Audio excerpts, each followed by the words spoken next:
دوستوں اس وقت کی سب سے بڑی اپڈیٹ یہ ہے کہ اس وقت ایران کے ہیکرز نے پورا اسرائیلی دفاعی سسٹم ہیک کر لیا ہے اور واٹس ایپ کے مسائل کی وجہ سے پیغامات کی ترسیل میں دشواری ہو رہی ہے، لیکن پھر بھی ہم کوشش کر رہے ہیں کہ حقائق کو آپ تک پہنچایا جا سکے۔ دوستوں ایران کا پدافندی نظام بیرونی حملوں کو 90% تک ناکام بنا رہا ہے۔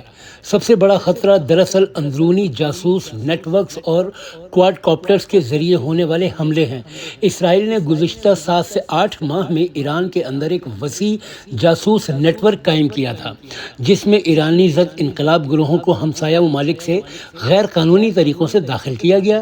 ان جاسوسوں نے خفیہ نیٹ ورکس بنائے، بعض گھروں کو کرائے پر لے کر مقامی طور پر ڈرونز تیار کیے اور اندرونی طور پر تخریب کاری کی۔ اب تک جو بھی جانی و مالی نقصان ہوا ہے، اس کی بڑی وجہ یہی اندرونی دہشت گردی ہے، لیکن اب ایرانی سیکیورٹی فورسز نے ان جاسوس نیٹ ورک کو پکڑنا شروع کر دیا ہے۔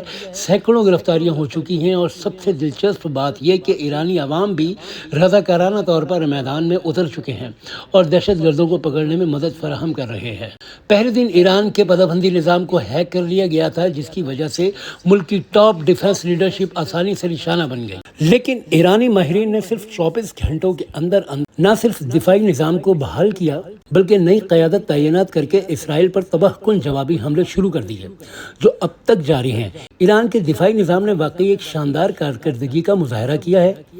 اسرائیل پر جو حملے ہوئے ہیں یا جو منصوبے بنائے جا رہے ہیں، اس کی مثال اسرائیل کی تاریخ میں نہیں ملتی۔ تل ابیب سے لے کر حیفا، یروشلم، شمال سے جنوب تک کوئی ایسی جگہ نہیں جو ایرانی میزائلوں کی دسترس سے باہر ہو۔ حقیقت تو یہ ہے کہ جب یہ ویڈیو بنائی جا رہی ہے، اسرائیل کا پورا ڈیفنس سسٹم ہیک ہو چکا ہے اور ایران کے کنٹرول میں آ چکا ہے۔ گزشتہ رات ایران نے حیفا بندرگاہ کو نشانہ بنایا، جو اسرائیل کی معیشت کی شہرگ ہے۔ یہ حملہ انتہائی کامیاب رہا اور بندرگاہ آخری اطلاع کے مطابق آگ کی لپیٹ میں تھی۔ اس کے علاوہ دیگر اہم فوجی اور معاشی مراکز کو بھی نشانہ بنایا گیا۔ آج کے حملوں میں خود نیتن یاہو کی رہائش گاہ پر بھی حملہ ہوا۔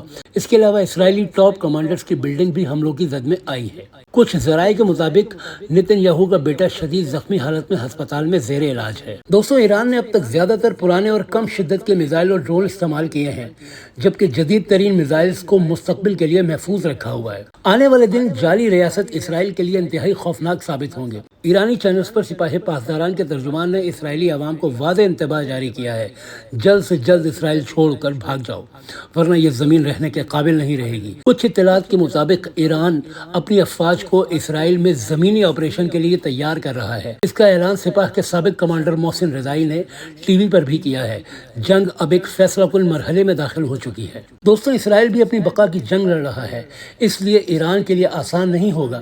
مزید شہادتیں بھی ہو سکتی ہیں، لیکن قرآن کریم کا فرمان ہے، وہ تمہارا کچھ نہیں بگاڑ سکتے مگر صرف تکلیف پہنچا سکتے ہیں، اور فتح انشاءاللہ جلد حق کی ہوگی۔ دوستو اگر یہ ویڈیو پسند آئی ہے تو اس کو لائک، شیئر اور ہمارے چینل کو سبسکرائب کریں۔